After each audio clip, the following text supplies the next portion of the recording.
اور کیا مطلب تھا اس کا؟ کہ کہتے ہیں یہ یہودی کہ ہرگز جنت میں داخل نہیں ہوں گے مگر وہ جو یہودی ہوں گے یا عیسائی ہوں گے، بس یہی لوگ جنت میں جائیں گے، باقی کوئی جنت میں نہیں جائے گا۔ تو اللہ نے فرمایا یہ ان کی آرزویں ہیں، یوں کہہ سکتے ہیں کہ یہ ان کی خام خیالی ہے یا شیخ چلی کا خواب ہے، تلک امانیہ۔ قل ہاتوا برہانکم ان کنتم صادقین، فرما دیجئے کہ اچھا سند لاؤ، تم جو بات کہہ رہے ہو، ہر چیز کا ایک سرٹیفکیٹ ہوتا ہے، ایک سند ہوتی ہے، تو سند لاؤ اگر تمہارے پاس ایسا ہے کہ جنت میں صرف عیسائی اور یہودی جائیں گے، اگر تم سچے ہو۔ ظاہر ہے کہ سند جب نہیں لا سکے، ہے ہی نہیں، تو لائیں گے کہاں سے؟ تو جھوٹے ہو گئے۔ پھر اللہ نے خوشخبری سنا دی کہ جنت کسی کے باپ کی نہیں ہے، اللہ سب کا ہے، سب اللہ کے ہیں، الخلق عیال اللہ۔ اور جو محنت کرے گا جنتی کام کرے گا جنت میں جائے گا، جہنمی کرے گا جہنم میں جائے گا۔ بلا کیوں نہیں، ضرور جائیں گے، اللہ فرماتا کیوں نہیں جائیں گے جنت میں، یہود و نصارہ کے علاوہ۔ من اسلم وجہہ للہ، جس نے اپنی توجہ اللہ کے لیے کر دی، اپنا منہ اللہ کے لیے کر دیا، اللہ کی طرف کر دیا، وہو محسن، اور پھر بھلے کام بھی کرتا ہے، وہ بھلائی کرتا رہا، فلہ اجر عند ربہ، تو اس کو لا خوف علیہم ولا هم یحزنون، اور نہ ان کے لیے کوئی ڈر ہے نہ وہ غمگین ہوں گے۔ اسی کے ضمن میں یہ جو دعویٰ ہے، دعوی جنتی، سپیریئر ہونے کا دعویٰ اور کامل ہونے کا دعویٰ، ناجی ہونے کا دعویٰ، اس ضمن میں بہت اہم مضمون ہے۔ آج اسی مضمون کو ذرا تفصیل کے ساتھ ہم سمجھنے کی کوشش کریں گے۔ نسلی مسلمان ہو یا یہودی و نصرانی، یہودی ہو عیسائی ہو یا نسلی مسلمان ہو، اللہ کے یہاں اس کی کوئی قیمت نہیں ہے۔ اصل چیز ایمان اور عمل صالح ہے، کہ جس کے پاس ایمان ہوگا اور عمل صالح، یہ دو بنیاد ہے، تو وہ جنت میں جائے گا۔ جو شخص ان بنیادی اصولوں میں سے کسی بھی اصول کو چھوڑ دے، دیکھو بنیادی اصول ایمان اور عمل صالح، جو شخص ان میں سے کسی کو چھوڑ دے، پھر وہ یہودی ہو یا عیسائی ہو یا مسلمان ہو، پھر محض نام کی قومیت کے زون میں اپنے آپ کو جنت کا ٹھیکیدار سمجھے، صرف اس لیے کہ میں مسلمان، جنت کا ٹھیکیدار سمجھ لے، تو یہ صرف اس کی خود فریبی ہے۔ فریب کہتے ہیں دھوکہ دینے کو، خود آپ کو خواب خرگوش کہہ لیں جسے، کہ وہ بیچارہ اپنے آپ کو دھوکے میں رکھے ہوئے ہے، جس کا حقیقت سے دور کا بھی واسطہ نہیں۔ اللہ تعالیٰ کے نزدیک کوئی بھی ان ناموں کا سہارا لے کر قریب نہیں ہو سکتا۔ اللہ کے یہاں کام دیکھا جاتا ہے، نام نہیں دیکھا جاتا۔ پھر یاد آئے نہ آئے، اس لیے کچھ مضمون یاد آیا تو بول دوں اس ضمن کا، کہ حدیث پاک کا مفہوم ہے جس کے برے عمل نے اسے اپنے اللہ اور رسول سے دور کر دیا، جس کی بدعملی نے اسے اللہ اور رسول سے دور کر دیا، تو وہ اس کا نسل اس کو، اس کی نسل اس کو، اس کی قرابت رشتہ داری اس کو کبھی بھی ان سے قریب نہیں کر سکتی۔ ہمارے یہاں ہے نا کہ سید ہے، سب چھوڑو، سید ہے۔ سید کا مطلب کیا؟ آل رسول، حضرت فاطمہ کی اولاد، حضرت علی کی اولاد، تو سب کچھ کھپ جائے گا کہ نہیں؟ وہ اپنی عزت اپنی جگہ، لیکن اگر کوئی نو مسلم ہے اور وہ عمل میں ان سے اچھا ہے تو سید پیچھے رہ جائے گا اور نو مسلم آگے بڑھ جائے گا۔ کیوں؟ یہ کہ حضور جتنے بھی صحابہ صحابیات تھے وہ سب کے سب نو مسلم، کیا تھے؟ نو مسلم۔ من بطأ عمله لم يسرع به نسبه، یہ اس کا خلاصہ ہے۔ من بطأ به عمله، جس کو عمل نے سست کر دیا، دور کر دیا، لم يسرع به نسبه، تو نسب و رشتہ داری اس کو کبھی بھی آگے نہیں بڑھا سکتی ہے اور تیز رو نہیں کر سکتی ہے۔ تو سید ہے، آپ جانتے ہیں کہ جن کے بارے میں قرآن اتنی برائیاں بیان کر رہا ہے، یہود و نصارہ، کون؟ یہ نبیوں کی اولاد ہے۔ کس کی اولاد ہے؟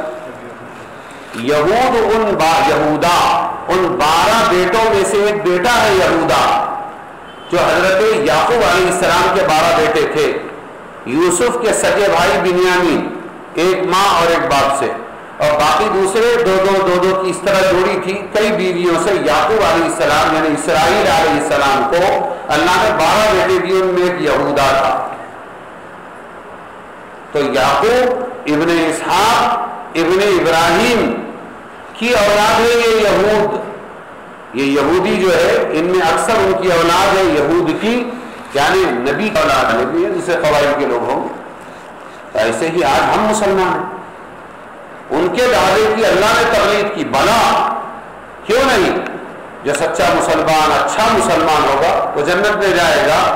ان کی ٹھیکیداری نہیں یہود و نصارہ کی، ایسے ہی مسلمانوں کی ٹھیکیداری نہیں ہے کہ ان کے باپ کی جنت ہے اور کوئی دوسرا جنت میں نہیں جا سکتا۔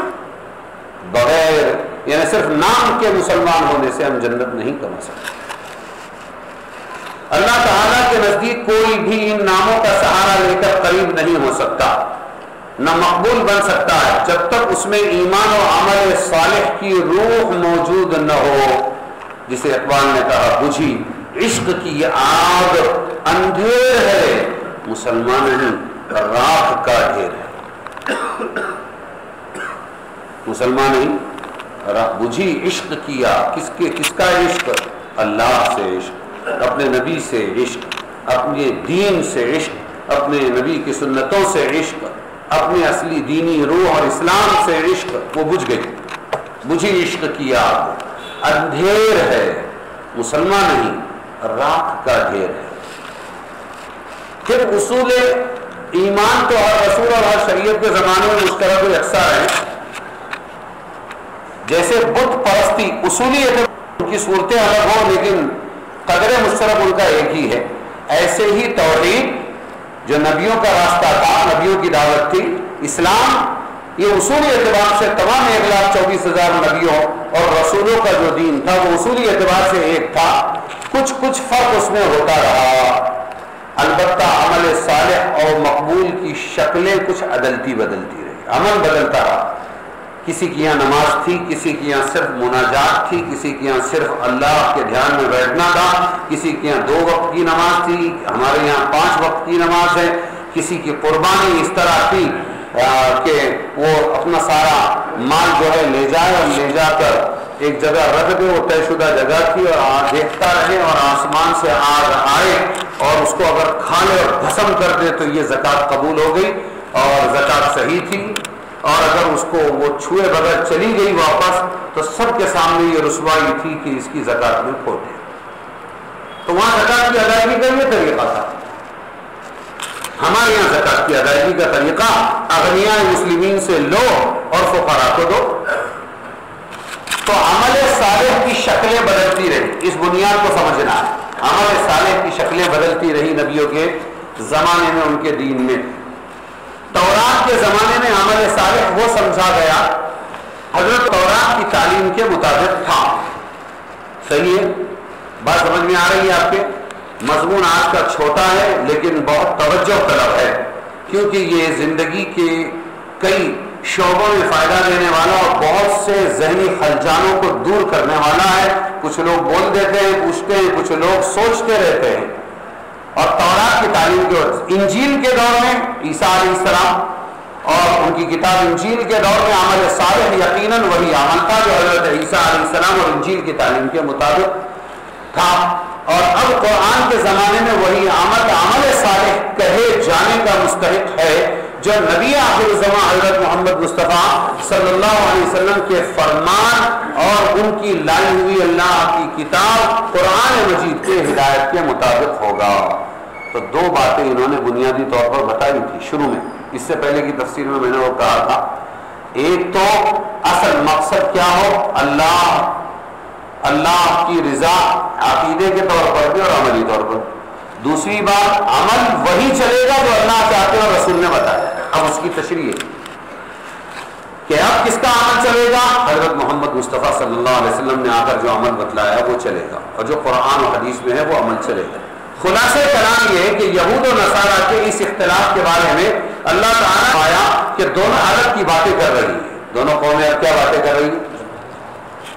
جب حقیقت نہیں رہتی ہے تو پھر جہالت کے دعوے رہ جاتے ہیں، اور یہ وہی دور ہے جو دعوے کر رہے تھے کہ جنت میں صرف ہم داخل ہوں گے، تو جہالت کی باتیں کر رہے ہیں۔ دونوں میں سے کوئی بھی جنت کا ٹھیکیدار نہیں ہے، اور نہ ہی دونوں کے مذہب بے بنیاد اور بے اصل ہیں۔ یہ بھی نہیں ہے کہ مذہب خراب ہے، لوگ خراب ہے بول بچن کرنے والے، لیکن مذہب موسیٰ علیہ السلام، مذہب عیسیٰ علیہ السلام، یا یہ کہے کہ یہودیت اور عیسائیت وہ مذہب برحق تھے، ان کی کتابیں بھی برحق تھی، لوگ بگڑ گئے۔ جیسے آج کے دور میں سپشٹ میں کہوں، صاف کہوں آپ سے، اسلام صحیح ہے، مسلمان غلط ہو گیا، اور بھی کچھ تنظیمیں چلی، کام چلی، تو میں یہ کہوں گا کہ وہ کام کل ہی صحیح تھے، آج سے ایک صدی پہلے، آج بھی صحیح ہے، لیکن چودھری بگڑ گئے، فالوورز کیا ہو گئے؟ بگڑ گئے، ان کی وجہ سے کام بھی بگڑا نظر آتا ہے۔ بلکہ دونوں مذہبوں کی صحیح بنیاد موجود ہے، دونوں مذہبوں کی صحیح بنیاد موجود ہے۔ غلط فہمی کا سبب اصلی یہ ہے کہ انہوں نے مذہب و ملت کی اصل روح یعنی عقائد و اعمال اور نظریات کو چھوڑ کر نسلی یا وطنی بنیاد پر کسی کو نصرانی سمجھ لیا۔ اصلی بنیاد کیا ہے؟ اصلی بنیاد مذہب و ملت یعنی عقائد و اعمال۔ اصلی بنیاد کیا ہے؟ عقائد اور اعمال، اس کو چھوڑ دیا، اور اس کے مقابلے میں نسلی، ہم نسل یہود سے، ہم نسل عیسیٰ سے، کسی قوم کو یہودی ٹھہرا لیا اور کسی کو عیسائی، جو یہود کی نسل سے ہو یا یہود کے شہر میں بستا ہو۔ جیسے ہمارا وطن اس وقت زمین کو زیادہ اہمیت دے رہا ہے، سمجھ میں؟ زمین بھارت کو زیادہ اہمیت دے رہا ہے، بھارت تو اس کا ایک مذہب ہے اپنا، وہ اپنے طور پر سوچ رہے ہیں، اس کا ایک تصور ہے،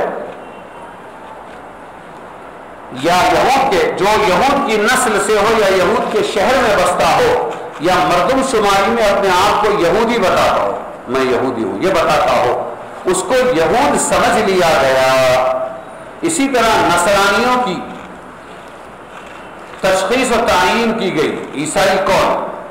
تو جو عیسائی مذہب پر چلتا ہو، مذہب والا ہو، یا عیسائیوں کی زمینوں میں رہتا ہو، یا میں عیسائی ہوں یہ دعویٰ اس نے کر دیا، حالانکہ اصول ایمان کو توڑ کر آل صالحہ سے دو بنیاد ہے، ہم کو یہ سبق یاد رکھنا ہے، اصول ایمان یا عقائد صحیحہ اور اعمال صالحہ، اچھے اعمال سے منہ موڑ کر نہ کوئی یہودی رہتا ہے اور نہ کوئی عیسائی رہتا ہے۔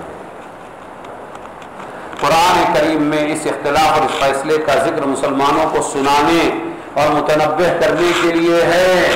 سمجھیے کہ یہ آیت اللہ کیوں لائے کہ جیسے یہ صرف زبانی جمع خرچ کے یہودی عیسائی بن گئے، مسلمانوں تم عبرت پکڑو اور سبق سیکھو، نام کے مسلمان مت بننا اور زوم اور بھرم میں مت رہنا، جنت ہمارے باپ کی ہے۔ کہیں وہ بھی اس قسم کی غلط فہمی میں مبتلا نہ ہو جائے مسلمان، اس لیے ان کی آیتیں بتا کر، ان کے دعوے بتا کر ہمیں متنبہ کیا گیا کہ ہم تو پشتی مسلمان ہیں۔ کیسے؟ خاندانی مسلمان۔ کہیں یہ بھرم میں مت رہ جانا کہ ہم خاندانی مسلمان ہیں، ہر فرد، ہر دفتر و رجسٹر میں ہمارا نام مسلمان کے خانے میں درج ہے، اور ہم زبان سے بھی اپنے کو مسلمان کہتے ہیں، مسلمان ہی کہتے ہیں، اس لیے جنت کے نیز ان تمام ان کے ہم ہی مستحق ہیں جو نبی کریم صلی اللہ علیہ وسلم کے ذریعے مسلمانوں سے کیے گئے۔ یہ ہے ہمارے لیے عبرت ہے مسلمانوں کی، یہود و نصارہ کا آئینہ ہے اور ہمارے لیے درس ہے، اس میں سبق ہے کہ تم بھی اپنے آپ کو دیکھو، کہیں ویسے ہی تو نہیں دعوے کر رہے ہو یا ویسے ہی بھرم میں تو نہیں ہو۔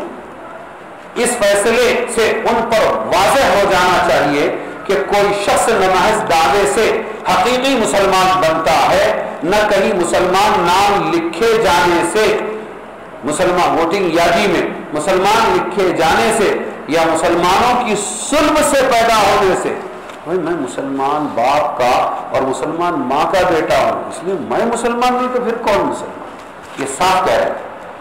نہ کہیں مسلمان نام درج کرانے سے یا مسلمان کی صلب، صلب کہتے ہیں پیٹھ، ایک ہے ترائب اور ایک ہے صلب، من بین الصلب والترائب، اللہ تعالیٰ نے آدم علیہ السلام کی پیٹھ میں، صلب میں، اور حوا کے ترائب میں ساری دنیا کے آخری انسان تک کی روحوں کو اللہ تعالیٰ نے رکھا تھا اور ان کے مادہ منویہ کو بھی رکھا تھا، اور وہاں سے اللہ تعالیٰ لایا نہ جانے کتنے حالات اور کتنے زمانوں اور کتنے ادوار سے گزار کر پھر کشتی نوح میں داخل کیا آپ کے میرے نطفے باقی، لیکن ان کے 3 بیٹے تھے، حام، سام، یافس، اور پھر 80 جوڑے وہاں داخل کیا، اور ان طوفانوں سے گزار کر اس مادہ منویہ کی اور تمہارے میرے جرثوم کی اور تمہارے میرے اس کیڑے کی حفاظت کر کے لایا باپوں کی صلب میں، پیٹھ کے اندر، پیٹھ کو صلب کہتے ہیں، اور ماؤں کے ترائب میں،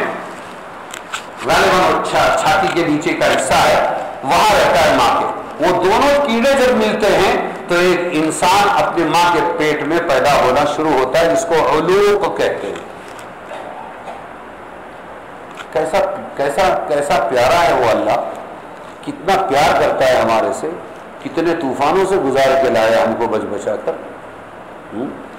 کتنے حالات سے، کتنے ادوار سے، کتنے زمانے دیکھے۔ تو یہ خیال کہ میں مسلمان کی صلب سے پیدا ہوا، پیٹھ سے پیدا ہوا، یا ان کے شہر میں پیدا ہونے کی وجہ سے، میں تو مکہ میں پیدا ہوا، میں مدینہ میں پیدا ہوا، میں بیت المقدس کی زمین پر پیدا ہوا، بلکہ مسلمان ہونے کے لیے اول اسلام ضروری ہے۔ پہلی چیز کیا ضروری ہے؟ نہ مسلمان کے گھر میں پیدا ہونا، نہ مسلمانوں کی سرزمینوں پر رہنا، نہ میں مسلمانوں کے اندر مسلمان نام لکھا جانا، یہ نہیں۔ پہلی چیز مسلمان ہونے کے لیے کیا ضروری ہے؟ اسلام ضروری ہے، کہ میرے اندر اسلام ہے، اور اسلام کے معنی ہی اپنے آپ کو سپرد اور سونپ دینے کے، سپرد کر دینا، اور اسلم یسلم اسلام کے ڈکشنری میننگ، لغوی معنی ہی یہ ہے۔ اسلم یسلم اسلام کا مطلب ہے ہتھیار ڈال دینا، تو مسلمان یا مسلم ہتھیار ڈال دینے والا، کس کے مقابلے میں؟ اللہ اور اللہ کے رسول کے مقابلے۔ اب میری کوئی آئیڈیالوجی نہیں، نہ میں شرک کروں گا اللہ کے مقابلے میں، نہ عبادت کا کوئی دوسرا طریقہ اپناؤں گا رسول اللہ کے طریقے کے مقابلے میں۔ یہاں میں نے ہتھیار ڈال دیے ہیں، میری عقل اب صرف تابع ہے اللہ کے حکم کے، رسول اللہ کے طریقے کی۔ اس کو کہتے ہیں مسلمان۔ اب جو اپنی آئیڈیا چلاتا ہے، لیبل تو مسلمان کا ہے، لیکن وہ آئیڈیا اپنی دیتا رہتا ہے، عبادتیں اپنی بتاتا رہتا ہے، طریقے اپنے نئے اپناتا ہے، یا دوسرے رسم اور رواج کے طریقوں کو لے کر وہ چلتا ہے، تو عقیدتاً چاہے وہ اچھا مسلمان ہو، عملاً وہ مسلمان نہیں ہے۔ تو یہ کہہ رہے ہیں اسلام کے معنی ہی اپنے آپ کو سپرد سونپ دے۔ پہلا کیا؟ اسلام ضروری ہے، دوسرے احسان عمل، یعنی سنت کے مطابق عمل کو درست کرنا ضروری۔ تو 2 چیزیں نکلی، اسلام کا خلاصہ جس پر مسلمان مانا جائے گا اللہ کے نظام میں، ایک ہے صحیح عقیدہ یعنی ایمان، اسلام قبول کرنا، اور دوسرے عمل صالح، اور وہ رسول اللہ علیہ وسلم طریقہ ہے۔ لیکن قرآن کریم کی اس تنبیہ کے باوجود اب آؤ اصل ٹاپک پر آ رہے ہیں کہ قرآن نے یہود و نصارہ کا یہ دعویٰ لن يدخل الجنت، کہ جنت میں ہرگز داخل نہیں ہوں گے مگر یہودی داخل ہوگا عیسائی، یہ اللہ تعالیٰ نے بتایا تھا تاکہ مسلمان اس غفلت کا شکار نہ بنے، لیکن پھر بھی بن گئے۔ اب آئے اس ٹاپک پر، لیکن قرآن کریم کی اس تنبیہ کے باوجود بہت سے مسلمان اسی یہودی اور نصرانی غلطی کا شکار ہو، عیسائی اور یہودی غلطی کے شکار ہو گئے کہ خدا اور رسول اور آخرت و قیامت سے بالکل غافل رہ کر اپنا نسل مسلمان ہونا اور مسلمان ہونے کے لیے کافی سمجھنے لگ گئے. اپنے نسل مسلمانی سے ہونا مسلمان ہونے کے لیے کافی سمجھنے لگ گئے. حالانکہ کیا کیا ہے، نہ خدا ہے ان کی زندگی میں، نہ رسول ہے، اور آخرت و قیادت سے، آخرت و قیامت سے بالکل غافل. آخرت کس کو کہتے ہیں؟ مولانا یونس صاحب بڑے حسرت واقعات سناتے تھے. یہ بھی واقعہ بتاتے تھے کہ ایک مولانا کا بیان عورتوں میں طے ہوا مسلمان بستیوں میں اورنگ آباد میں، اور جب بیان ختم ہو گیا گھنٹے بھر کے بعد دعا پڑھ کے جانے لگے تو ایک پردے والی عورت بولنے لگی کہ مولانا 1 گھنٹے سے میں سن رہی ہوں کئی مرتبہ حضرت محمد صلی اللہ علیہ وسلم، حضرت محمد صلی اللہ علیہ وسلم. یہ حضرت محمد ہے کون؟ تو یہ حال ہے مسلمانوں کا کہ کہہ رہے ہیں خدا اور رسول اور آخرت و قیامت سے بالکل غافل رہ کر اپنا نسلی مسلمان ہونا، مسلمان ہونے کے لیے مسلمان کافی سمجھنے لگ گیا. تنبیہ کی تھی اللہ نے قرآن، اور قرآن و حدیث میں جو وعدے فلاح دنیا و آخرت کے مسلمانوں سے کیے گئے، یعنی دنیا و آخرت میں کامیاب ہوں گے. وَأَنْتُمُ الْأَعْلَوْنَ إِن كُنتُم مُؤْمِنِينَ. ہاں، اور ہم تمہیں حیات طیبہ دیں گے. اللہ تعالیٰ نے جو دنیا آخرت میں کامیابی کے وعدے کیے تھے مسلمان کے ساتھ، اپنے آپ کو ان کا مستحق سمجھنے لگے مسلمان، ان کے پورے ہونے کا انتظار کرنے لگے. اب دیکھو وہ وعدہ کب پورا ہوتا ہے، اللہ کب نوازتا ہے، اللہ کب عطا کرتا ہے، وہ وعدوں کا انتظار نہیں کرنے لگے. اور جب وہ پورے ہوتے نظر نہیں آئے، جب وہ وعدے پورے ہوتے نظر نہیں آنے لگتے ہیں، کیا کرنے لگتے ہیں؟ ہاں، اس کو نہیں دیکھتے کہ قرآن نے محض نسلی مسلمان سے کوئی وعدہ نہیں کیا، اصلی مسلمان سے کیا. نسلی مسلمان سے وعدہ نہیں کیا جب تک وہ اپنے تمام ارادوں کو اللہ تعالیٰ اور اس کے رسول کے تابع نہ کر دے اور ان کے بتلائے ہوئے طریقوں پر عمل صالح کے پابند نہ ہو، اس وقت تک اللہ کا کوئی وعدہ نہیں. وَأَنْتُمُ الْأَعْلَوْنَ، اور تم ہی غالب ہو کر رہو گے. یہ ایک آیت دیکھ لو آپ، اور تم ہی اوپر رہو گے، اعلیٰ اوپر رہو گے. وَأَنْتُمُ الْأَعْلَوْنَ، اور تم ہی اوپر رہو گے. لیکن شرط ہے ان کنتم مؤمنین، اگر تم مومن رہے. غلبہ مومن کا وعدہ آیا ہے قرآن میں، پھر نہیں غالب جو تو کچھ ہے کسر ایمان ہے. جی خلاصہ یہ ہے کہ بلا من اسلم وجہہ للہ، کیوں نہیں جنت میں داخل ہوں گے وہ جنہوں نے اپنا چہرہ اللہ کی طرف کر دیا اور وہ اچھے عمل کرنے والے. فلہ اجرہ عند ربہ، تو ان کو اجر ملے گا ان کے رب کے پاس. ولا خوف علیہم ولا هم يحزنون، ان پر کوئی خوف نہیں ہوگا، اندیشہ نہیں ہوگا. آج کل پوری دنیا کے مسلمان طرح طرح کے مصائب و آفات کا شکار ہے. اس کو دیکھ کر بہت سے ناواقف لوگوں کو یہ خیال پیدا ہوتا ہے کہ ان تمام آفات کا سبب ہمارا اسلام ہی ہے. کیا سمجھتے ہیں؟ ہم لوگ گئے 94 میں آسٹریلیا، اور وہ لسٹ ہوتی وہاں، تو ہم جاتے تھے کہ دروازہ کھٹکھٹاتے تھے، تو ہم نے دروازہ کھٹکھٹایا. اس دیر یوسف، یہاں پر یوسف ہے. وہ اندر سے نکلا، اس نے کہا نو، I was Yusuf but I am now I am Catholic، میں بھی عیسائی. اور جگہ جگہ رک کر ہم کو لوگ بولتے تھے اللہ کے واسطے ہمارے کو اسلام سے مت پکارو، اس لیے کہ ہم مسلمانوں کو اسلام ہی کی وجہ سے، مسلمان ہونے کی وجہ سے ساری مصیبتیں جھیلنی پڑتی. یہاں ہندوستان میں بھی ہوا. ارے تم لوگ جماعت لے کے یہاں ہمارے گاؤں میں آتے ہو اور ہماری بہت اچھی پرسکون گنگا جمنی زندگی گزر رہی ہے، ہم بھی جا کے گھنٹے بجاتے ہیں اور وہ بھی آتے ہیں اور ہمارے تہوار میں شریک ہوتے ہیں، اور تم آ گئے تو اب یہاں ہمارا جینا حرام ہو جائے گا، اس لیے تم جاؤ. ایسا ہوا کہیں نہیں.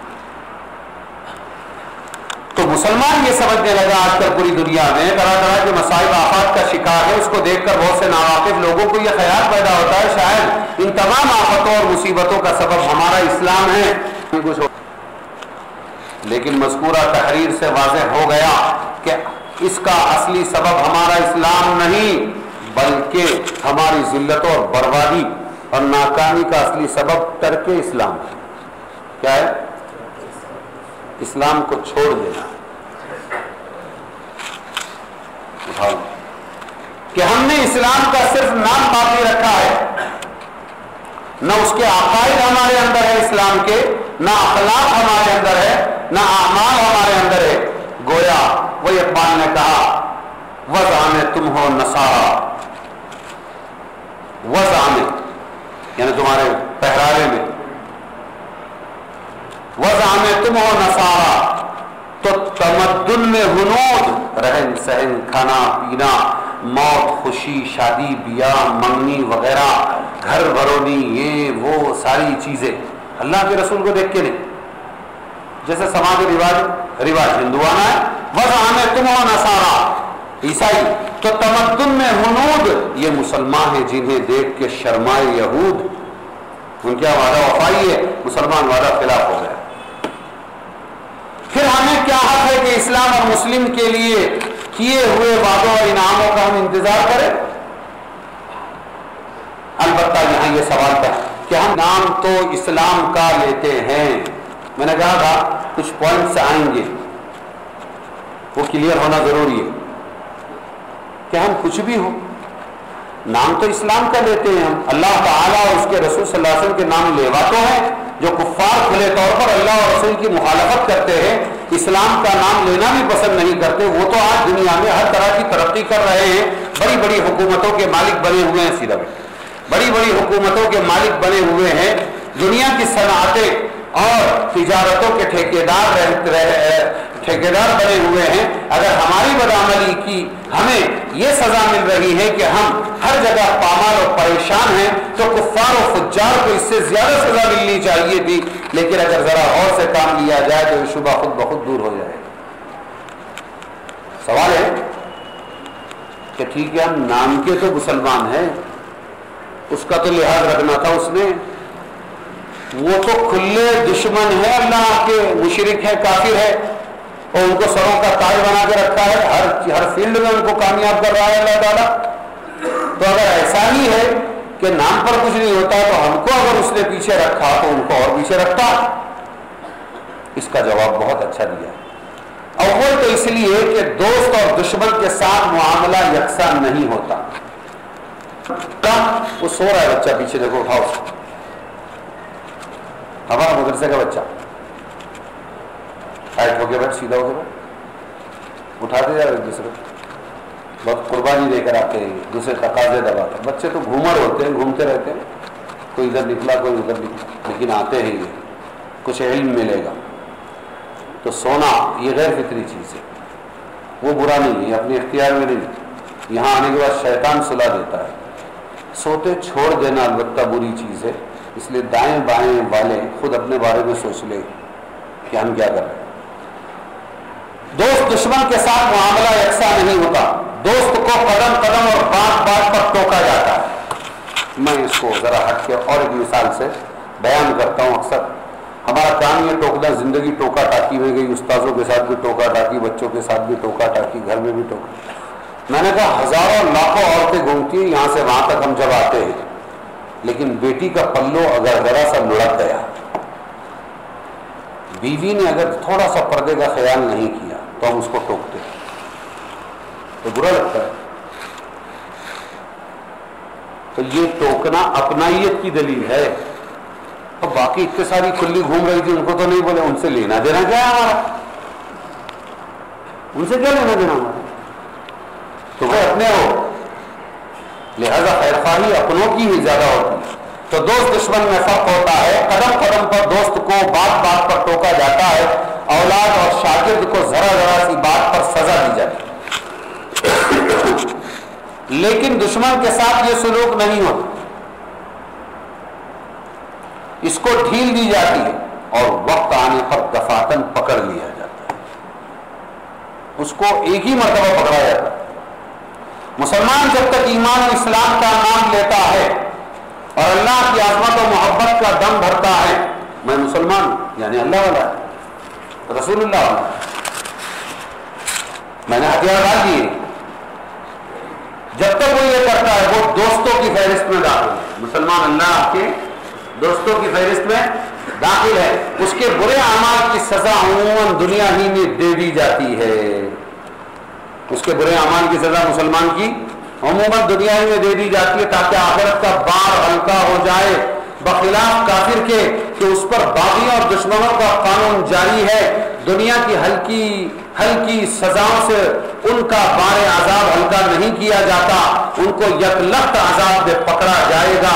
رسول اللہ صلی اللہ علیہ وسلم کے اس ارشاد کا یہی مطلب ہے. دنیا مومن کے لیے قید خانہ ہے اور کافر کے لیے جنت ہے. مومن قید خانہ ہے اور کافر کے لیے جنت ہے. اور ایک حدیث کا مفہوم یاد آیا کہ دنیا کے ستائے ہوئے، زندگی بھر کے ستائے ہوئے مسلمان کو آخرت میں جب ایک مرتبہ نوازا جائے گا تو وہ تمنا کرے گا دنیا میں ایک خوشی نہ دیکھتا تو اچھا تھا کہ اس کا بدلہ آخرت میں اتنا مل رہا ہے. اور ایک حدیث یاد آ گئی، اس کا خلاصہ سنا دوں کہ دنیا کے غم اور آخرت کے غم میں کیا فرق ہے. دنیا کی خوشی آخرت کی خوشی میں کیا فرق ہے.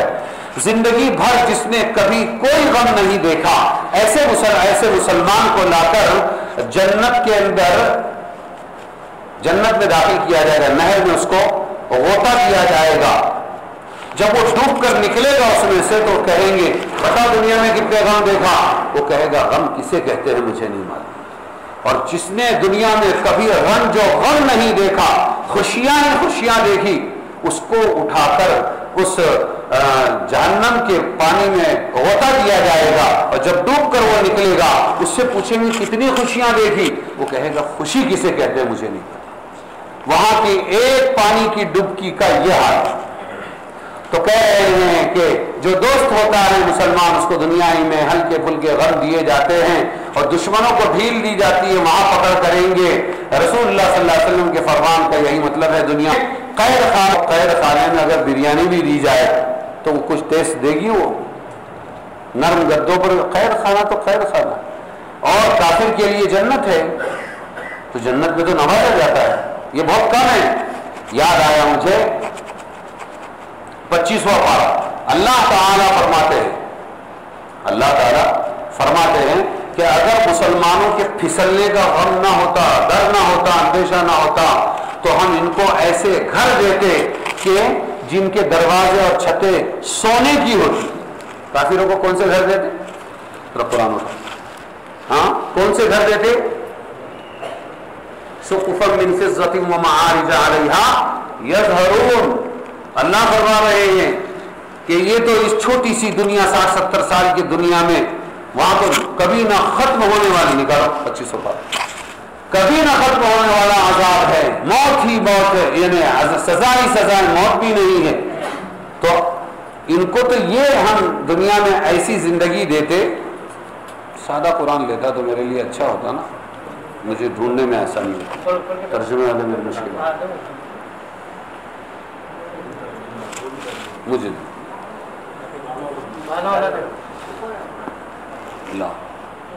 لائیے چھوڑو.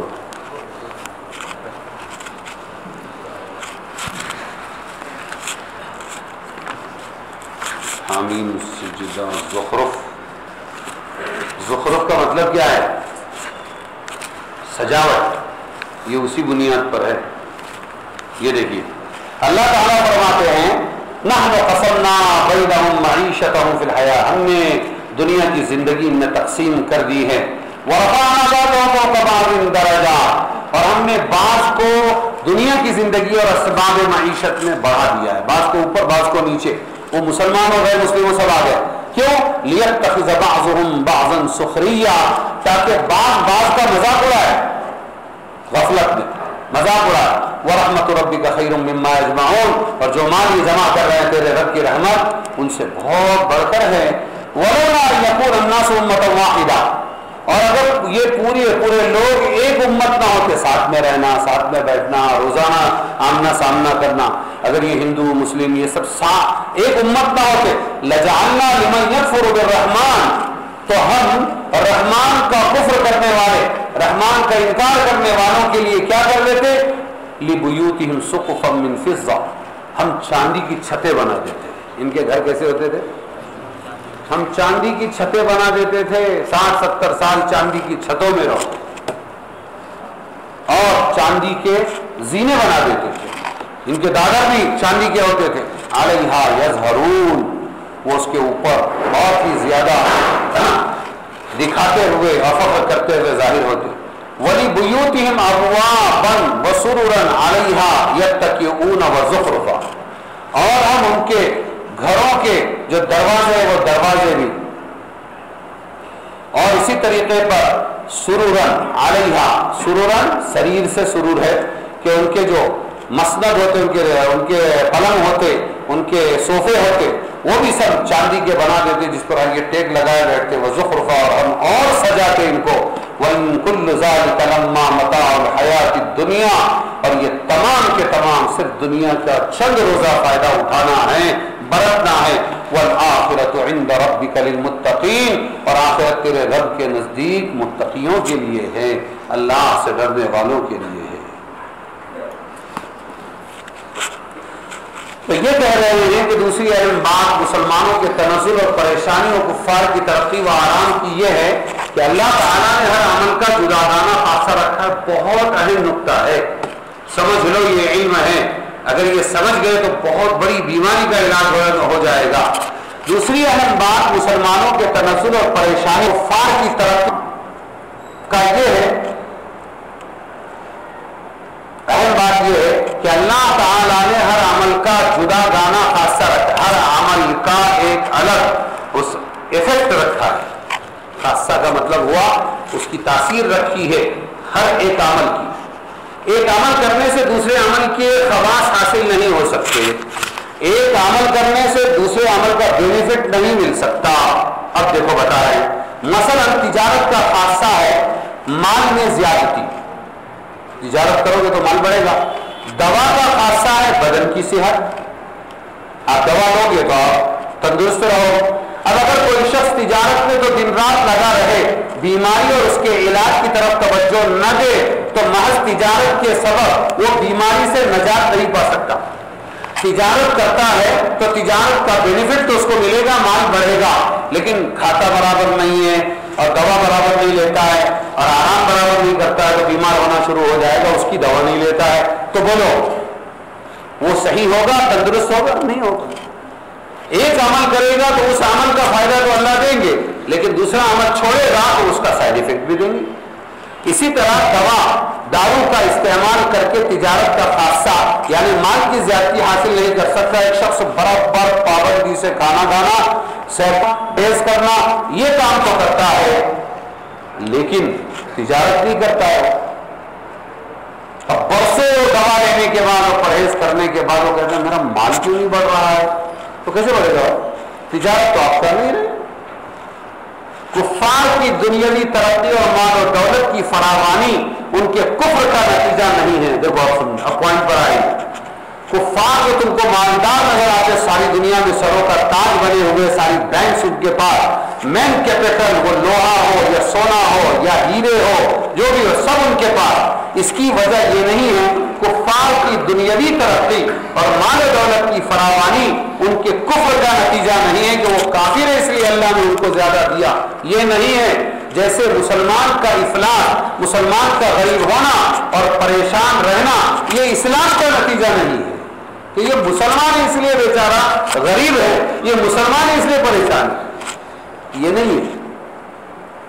بلکہ کفار نے جب آخرت کی فکر چھوڑ دی اور پوری طرح دنیا کے مال و دولت اور عیش و آرام کی فکر میں لگ گئے، تجارت، صنعت، زراعت، کھیتی، حکومت، سیاست کے مفید راستوں کو، فائدے والے راستوں کو اختیار کیا، مضر یعنی نقصان دینے والے طریقوں سے یہ بچے تو دنیا میں ترقی حاصل کر گئے. ریلیجن کی بنیاد پر نہیں کہ وہ ہندو ہے اس لیے نوازے گئے، غیر مسلم اس لیے اور ہم لوگ مسلم اس لیے مارے گئے، یہ بات نہیں ہے.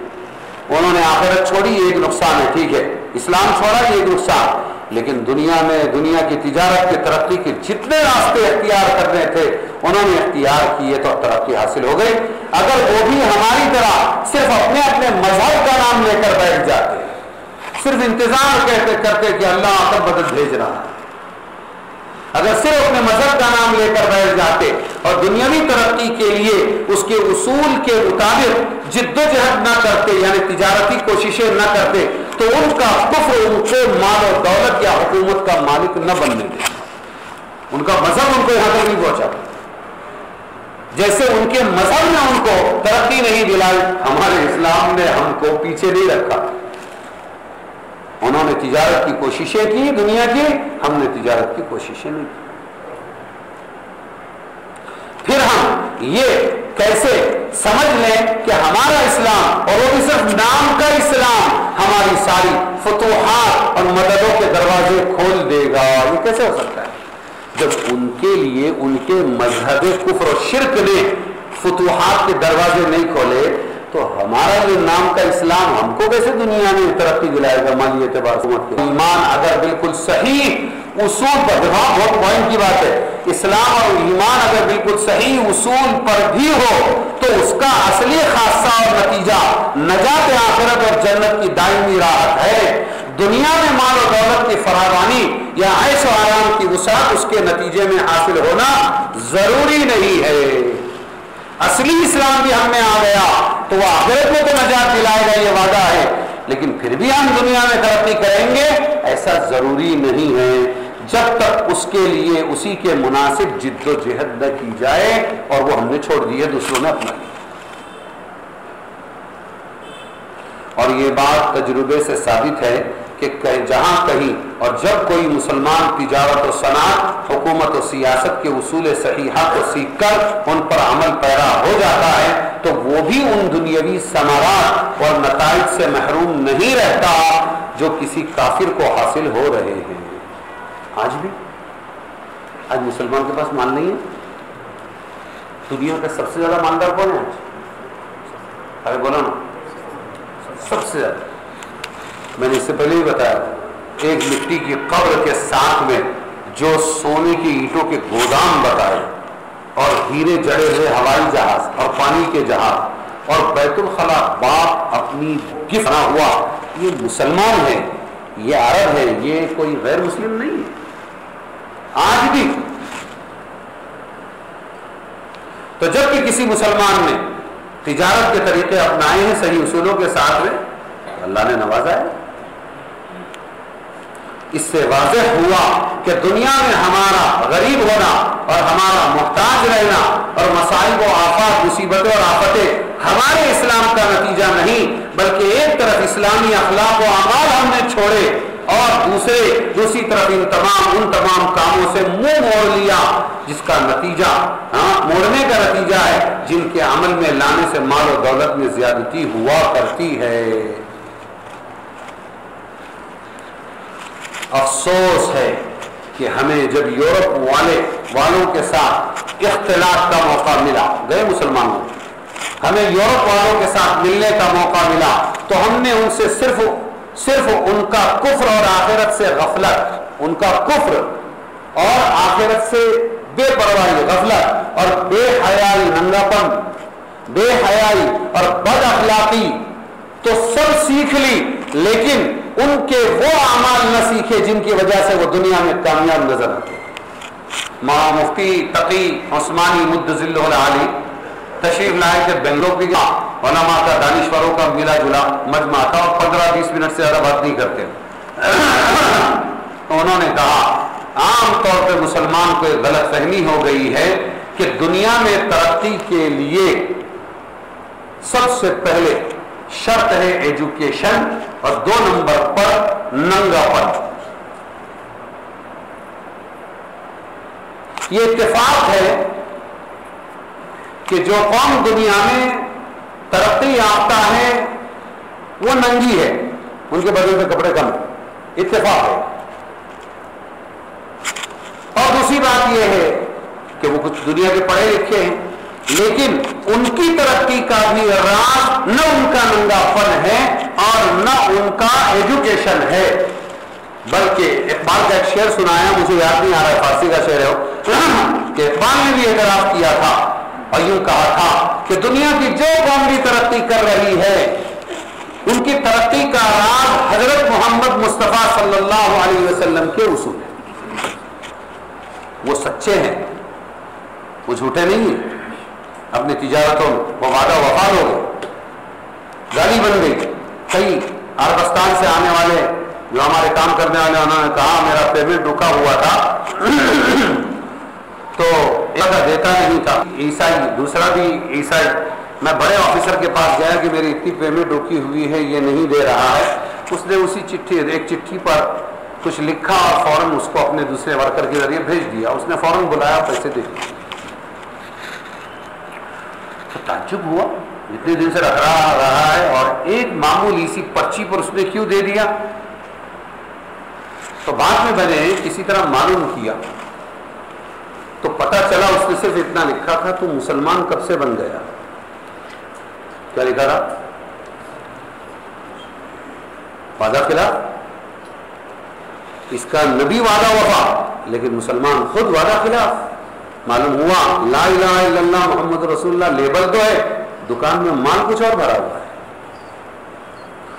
تو یہ ہے کہ مسلمان جب یورپ والوں سے مختلف ہوئے ملے تو انہوں نے ان کا کفر، ان کی آخرت سے غفلت اور بے حیائی، بد اخلاقی سب سیکھ لی، لیکن ان کے وہ اعمال نہ سیکھے جن کی وجہ سے وہ دنیا میں کامیاب نظر آتے ہیں. جس مقصد کے لیے کھڑے ہو اس کے پیچھے انتر کوشش کرتے ہیں. معاملے کی سچائی، بات کی سچائی، دنیا میں اثر و رسوخ حاصل کرنے کے لیے نئے نئے طریقے جو در حقیقت اسلام ہی کی اصلی تعلیمات ہیں، ہم نے ان کو دیکھ کر بھی اس کی نقل اتارنے کی کوشش نہ کی. تو ہم کا ہے یا ہمارا اپنی ذات کا ہے؟ ہم قصوروار. الغرض قرآن کی ان آیات نے واضح کر دیا کہ محض نسلی طور پر اسلام کا نام رکھ لینا، نام کے مسلمان بن جانا کسی نتیجے پر نہیں پہنچا سکتا جب تک کہ ایمان اور عمل صالح کو مکمل طور پر اختیار نہ کیا جائے. یہ ہے روح اصلی مسلمان کی، اور اصلی مسلمان وہی ہوتا ہے. اب آپ ان تمام باتوں کی روشنی میں دیکھ لیں، اپنے آپ سے لے کر، اپنے گھر سے لے کر، اپنے محلے سے لے کر اپنے علاقے اور عالم کے مسلمانوں کا جائزہ لے لیں کہ ہم کہاں پر کھڑے ہوئے ہیں اور اصلی اسلام سے اپنا کتنا تعلق ہے، اور اس کی کوشش کرنا چاہیے. کچھ لوگ ایسے ہیں کہ وہ بیچارے بس مسلمانوں کو برا ہی برا بولتے جا رہے ہیں. یہ بھی غلط طریقہ ہے.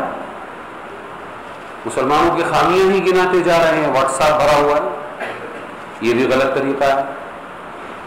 ہمارے نبی صلی اللہ علیہ وسلم نے کبھی بھی یہ نہیں کیا. جیسے آپ صلی اللہ علیہ وسلم غزوے میں ہے اور ذرا بڑی بڑی باتیں کر کے کچھ لوگ آگے آئے اور آ کر کہا وہاں 313 تھے، بدر میں 1000 کے سامنے ٹک گئے اور کامیاب ہو گئے تھے. آج تو حنین کے اندر ہم ہزاروں کی تعداد میں ہیں اور وہ تیر. اللہ کے رسول موجود ہوتے ہوئے اللہ کو بڑ بول پسند نہیں. کیا نہیں پسند؟ بڑ بول پسند نہیں. ایک کینڈیڈیٹ جیت کر آتا ہے مسلمان کا اور رمضان کا مہینہ ہے، دن میں ناچ نہیں سکتا ہے تو وہ رات کو ریلی نکالتا ہے، عظیم الشان شہنشاہ اور فلاں گانے لگاتا ہے. مولانا یونس صاحب رحمۃ اللہ علیہ فرماتے تھے اللہ کو معلوم ہے اس کی کیپیسٹی نہیں ہے، اس لیے اللہ اس کو نہیں دیتا. اگر اللہ تعالیٰ اس مسلمان کو من چاہا مال دے دے، وقت کا سب سے بڑا فرعون یہ بنتا ہے. کیپیسٹی. ہمارے ہیرو، ہمارے سب سے بڑے سیاسی، ہمارے سب سے بڑے لیڈر 10 سال کے بعد رات کے اندھیرے میں جس مکہ کو چھوڑا تھا روتے ہوئے، رات کے اندھیرے میں دن کے اجالے میں داخل ہوتے ہیں اور جب وہ آ رہے ہیں تو بیٹھے ہوئے اللہ کے رسول صلی اللہ علیہ وسلم اونچائی کی طرف سے حضرت خالد بن ولید کو بھیجا اور نیچے کی طرف سے خود آئے ہیں اور اونٹنی کے اوپر جو بیٹھے تو ہودج ہے وہ سیٹ ہوتی ہے اونٹنی کی، تو وہ سیٹ کے اوپر آپ اتنے جھکے فاتح بن کر آئے کہ آپ کا یہ ماتھا اس سے ٹکرانے لگا اور زبان پر یہ الفاظ الحمدللہ وحدہ انجز وعدہ نصر عبدہ وہزم الاحزاب وحدہ. تمام تعریف اللہ کے لیے، تعریف اللہ کے لیے ہے.